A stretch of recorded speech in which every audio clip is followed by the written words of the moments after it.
नमस्कार साथियों, ज्ञान स्थली गुरुकुल में आपका स्वागत है। साथियों, आज के टॉपिक में हमारे सेंसेक्स से संबंधित 5 वर्ष की जानकारी होगी। इसके साथ साथ नीति आयोग के प्रमुख नीतिगत योजनाएं और भारत की आर्थिक दिशा के बारे में बहुविकल्पीय प्रश्न होंगे। प्रश्न नंबर 1 आपके सामने है। सेंसेक्स किसका संक्षिप्त रूप है? तो ऑप्शन बी सेंसिटिव इंडेक्स का यह संक्षिप्त रूप है। इसके साथ सेंसेक्स किस स्टॉक एक्सचेंज से संबंधित है? तो इसके 4 ऑप्शन हमारे सामने आने वाले हैं। ये ऑप्शन बी BSE से यह संबंधित है। ऑप्शन बी हमारा यहाँ सही है। अगला प्रश्न, सेंसेक्स में मुख्यतः कितनी कंपनियों को शामिल किया जाता है? तो सेंसेक्स में मुख्य रूप से 3 कंपनियां कैसे मापा जाता है? तो ऑप्शन सी के अनुसार इनकी तरफ चलते हैं। ऑप्शन सी हमारा यहां सही है। अगला प्रश्न, सेंसेक्स किस वर्ष शुरू किया गया था? तो सेंसेक्स 1986 में शुरू किया गया था। कोरोना काल 2020-21 के बाद सेंसेक्स का ओवरऑल ट्रेंड कैसा रहा है? तो option C upside recovery and growth यह रहा है। सेंसेक्स को सबसे अधिक किस फैक्टर से इमीडिएट इफेक्ट होता है?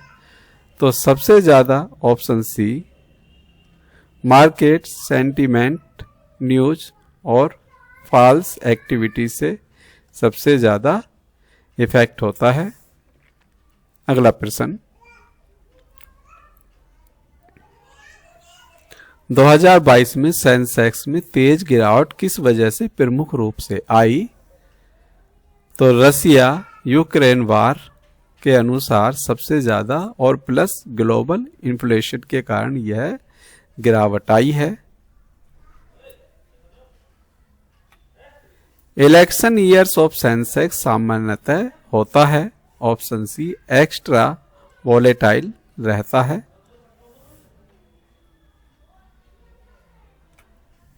भारत में सेंसेक्स और निफ्टी दोनों का कोरिलेशन कैसे माना जाता है? तो option E very high correlation के अनुसार यह माना जाता है। सेंसेक्स लॉन्ग टर्म में भारत की इकोनॉमी को कैसे रिप्रेजेंट करता है?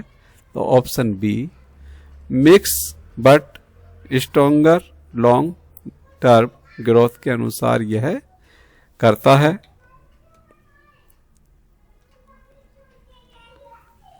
पांच वर्षों में सेंसेक्स ग्रोथ का मेन रीजन क्या रहा है? तो option B India's economy expansion with manufacturing plus tech growth सबसे ज्यादा यह मेन रीजन रहे हैं।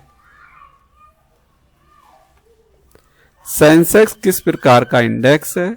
यह इक्विटी इंडेक्स है।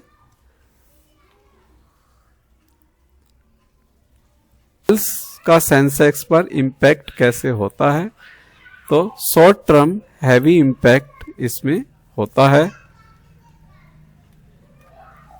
भारतीय बजट के समय सेंसेक्स सामान्यतः कैसा रहता है? तो हाईली वोलेटाइल यह रहता है। ऑप्शन बी हमारा यहां सही है। सेंसेक्स किस मिनिस्ट्री के कंट्रोल में डायरेक्टली नहीं है? तो ऑप्शन डी कोई भी डायरेक्ट कंट्रोल इस पर नहीं होता है। अगले प्रश्न की तरफ चलते हैं। अगला प्रश्न, सेंसेक्स को खरीदना किस रूप में कंसीडर किया जाता है? तो ऑप्शन ए के अनुसार यह इंडेक्स फंड या ETF के अनुसार यह होता है। अगला प्रश्न, सेंसेक्स की कंपनी समय समय पर बदलती क्यों हैं? तो यह option C market performance and eligibility criteria के अनुसार यह बदलती हैं।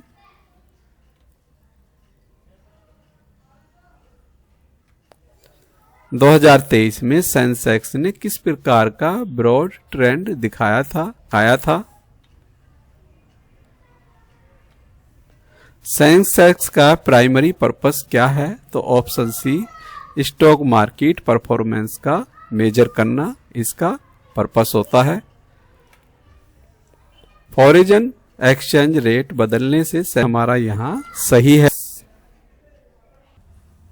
शॉर्ट टर्म क्रैश किसके कारण जल्दी आ सकता है? तो जियोपॉलिटिकल टेंशंस और ग्लोबल रीजन्स फियर के कारण यह आ सकता है। ऑप्शन सी यहां पर सही है। सेंसेक्स में सबसे ज्यादा वेटेज किस सेक्टर को दिया जाता है? तो बैंकिंग और फाइनेंस को सबसे ज्यादा यहां पर वेटेज दिया जाता है। 5 वर्षों में सेंसेक्स का ओवरऑल लर्निंग क्या है?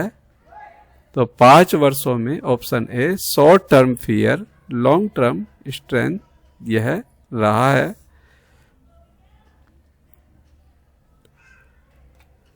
सेंसेक्स इन्वेस्टर्स को लॉन्ग टर्म में क्या फॉलो करना चाहिए? तो trend plus policy plus economy fundamentals को फॉलो करना चाहिए। नीति आयोग की 5 वर्ष की प्रमुख योजनाएं और मिशन से संबंधित हमारा पहला प्रश्न है। नीति आयोग की स्थापना किस वर्ष हुई है? तो यह 2015 में नीति आयोग की स्थापना हुई है। अगला प्रश्न, नीति आयोग किसके स्थान पर बना है? तो यह प्लानिंग कमीशन के स्थान पर बना है। अगला प्रश्न, नीति आयोग का अध्यक्ष कौन होता है? नीति आयोग का अध्यक्ष प्रधानमंत्री होता है। ऑप्शन सी हमारा यहां सही है। नीति आयोग स्थायी निकाय में कौन सा है? तो chief minister and lieutenant governor इसके सदस्य होते हैं। तो ऑप्शन बी यहां पर सही है। अगला प्रश्न, अगले प्रश्न की तरफ चलते हैं। आयोग में सीईओ किसके द्वारा नियुक्त होता है? तो यह गवर्नमेंट ऑफ इंडिया के द्वारा नियुक्त होता है। नीति आयोग मुख्यतः किस मॉडल पर आधारित होता है? तो यह कोऑपरेटिव फेडरलिज्म के मॉडल पर आधारित होता है। NITI Aayog 5 aspirational district programme किसने शुरू किया है? तो यह नीति आयोग ने शुरू किया है। अगला प्रश्न,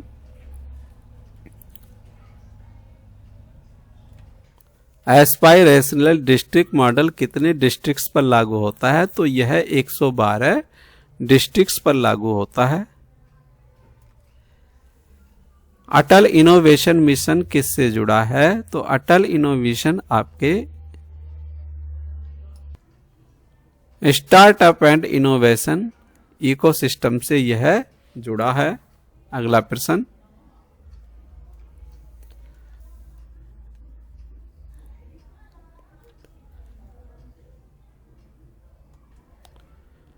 पोषण अभियान मुख्यतः किस सेक्टर से संबंधित है? तो यह न्यूट्रिशन एंड हेल्थ से यह संबंधित है। एसडीजी इंडिया इंडेक्स किस संस्था द्वारा जारी किया जाता है? तो यह ऑप्शन ए, नीति आयोग द्वारा जारी किया जाता है। स्कूल एजुकेशन क्वालिटी इंडेक्स किसका परफॉर्मेंस मेजर करता है? तो यह स्कूल एजुकेशन का परफॉर्मेंस मेजर करता है। नीति आयोग किस प्रकार का संस्था है? तो यह नॉन स्टेटरी एडवाइजरी बॉडी है। ये नीति आयोग का इसका मुख्य कार्य है। भारत की ऑफिशियल पॉवर्टी मेजरमेंट इंडेक्स अब कौन तैयार करता है? तो इसे नीति आयोग अब तैयार करता है।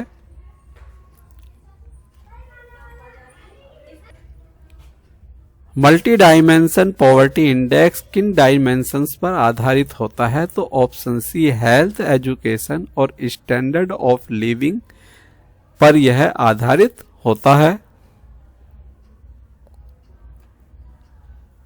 ईवी, मोबाइलिटी, मिशन एडवाइजरी में नीति आयोग ने भूमिका निभाई है? तो इसमें हाँ, भूमिका निभाई गई है। ऑप्शन ए हमारा सही है। नीति आयोग किस मिशन में मदद करता है? तो नीति आयोग हाइड्रोजन मिशन में मदद करता है।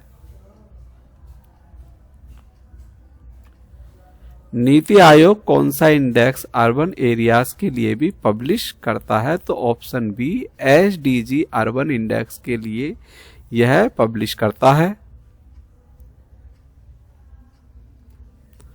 ओएनडीसी पॉलिसी फ्रेमवर्क बेस में किसने एडवाइजरी दी है? तो ऑप्शन ए नीति आयोग ने इसमें अपनी एडवाइजरी दी है।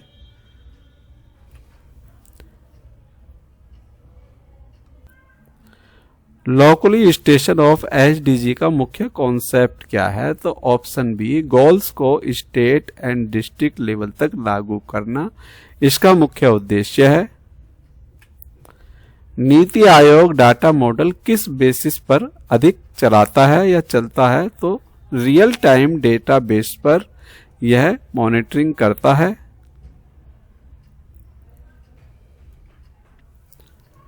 नीति बराबर क्या होता है या नीति की फुल फॉर्म क्या होती है? तो option A national institute for transformation of India इसकी फुल फॉर्म है। यह एग्जाम में बहुत बार पूछी गई है।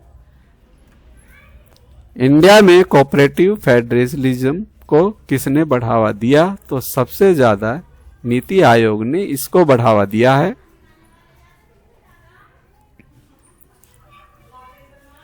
स्ट्रेटजी फॉर न्यू इंडिया @75 किस संस्था द्वारा दिया गया विजन डॉक्यूमेंट था? तो यह नीति आयोग द्वारा दिया गया एक विचार या डॉक्यूमेंट था। अगला प्रश्न, NITI Aayog directly funds states क्या है?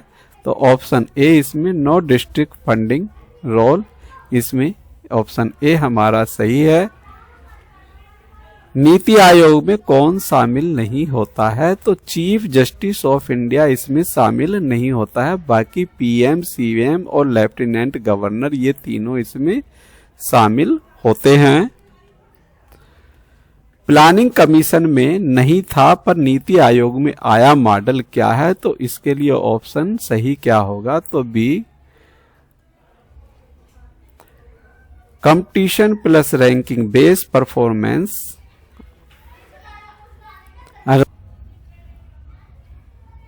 तो option C school students level में यह डेवलपमेंट करते हैं। नीति आयोग का मेन थीम्स रेगुलरली क्या रहा है? तो option be less government more governance plus outcomes रहा है। अगला प्रश्न,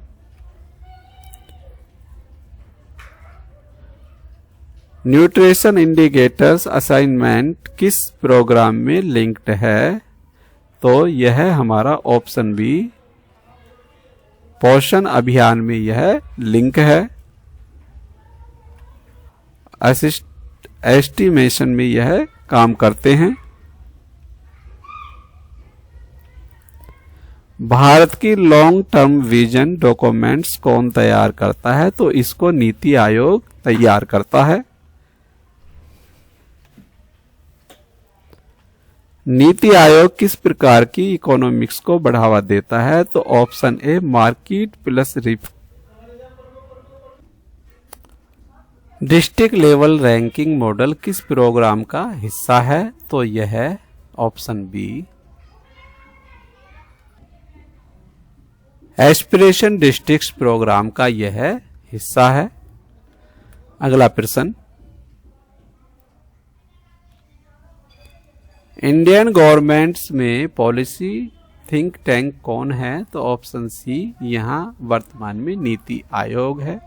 पहले योजना आयोग होता था जो 2014 से पहले था। अगला प्रश्न,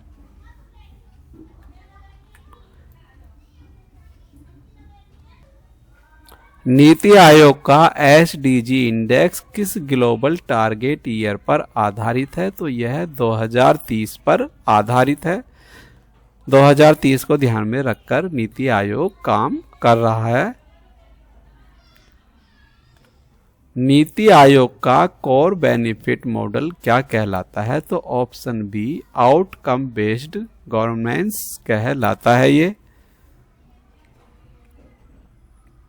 इसी के साथ हमारी यह बहुविकल्पीय प्रश्नों की श्रृंखला समाप्त होती है। सेंसेक्स और नीति आयोग से हमारे जितने मोस्ट इंपोर्टेंट प्रश्न थे हमने इसमें सबको समाहित किया है। यहाँ से आने वाले पेपर्स में बहुत सारे प्रश्न लगने की संभावना है। वीडियो यदि आपको अच्छी लगी, ज्ञानवर्धक लगी है तो वीडियो को लाइक कीजिए, वीडियो को शेयर कीजिए और इससे संबंधित आपको यदि विस्तृत जानकारी चाहिए तो आप डिस्क्रिप्शन बॉक्स में जाके पढ़ सकते हैं। मिलते हैं नई वीडियो के साथ, तब तक के लिए जय हिंद, जय भारत, धन्यवाद साथियों।